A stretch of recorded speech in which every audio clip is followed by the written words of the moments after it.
पौष महिना हा सूर्यपूजेचा महिना म्हणून ओळखला जातो। धार्मिक मान्यतेनुसार जी व्यक्ती या महिन्यामध्ये सूर्याची मनापासून उपासना करते तर त्या व्यक्तीवर सूर्यनारायण प्रसन्न होतात आणि त्या व्यक्तीच्या जीवनातील सर्व दुःख असतात तर ती दूर होतात। तर ज्याला इच्छा आहे त्याने दर रविवारी पौष रविवारचं हे व्रत करायचं आहे आणि या व्रताला आदित्य रानूबाई व्रत असं देखील म्हटलं जातं। अतिशय पारंपरिक पद्धतीचं हे व्रत आहे। हे व्रत करताना आपल्याला दिवसभरामध्ये तिखट, मीठ, तेलकट त्याचबरोबर रविवार असल्याने आल्याचं सेवन करता येत नाही। त्याचबरोबर एकदा की सूर्य उगवला की आपल्याला केस विंचरता येत नाही।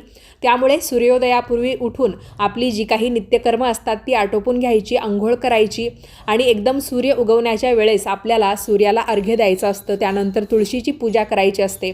एकदा की तुळशीची पूजा आटोपली की त्यानंतर आपल्याला एक पाट किंवा चौरंग घेऊन त्याच्यावर लाल रंगाचं कापड अंथरून किंवा डायरेक्ट पाटावर आपल्याला रांगोळीच्या मदतीने किंवा रक्तचंदनाच्या मदतीने किंवा हळदी कुंकवाच्या मदतीने सूर्यनारायण रेखाटायचे असतात। तसं प्रत्यक्ष सूर्याची पूजा तर आपण करतो, तरी पण आपल्या हाताने सूर्यनारायण रेखाटायला खूप जास्त महत्त्व आहे। सूर्याची एक आकृती काढायची, त्यांच्या शेजारी गोपद्म म्हणजे गायीची 4 पावलं काढायची।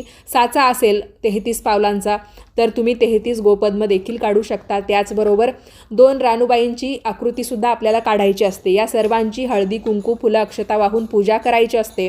त्याचबरोबर नैवेद्यामध्ये तिळगुळ असतील किंवा तांदळाची खिचडी असेल यांना मान असतो। म्हणजेच काय, सकाळी फक्त पूजेमध्ये आपल्याला तांदूळ, डाळ, वांग त्याचबरोबर गाजर, वाटाणे वगैरे ठेवायचे असतात आणि संध्याकाळी सूर्य मावळायच्या आत आपल्याला हा उपवास सोडायचा असतो।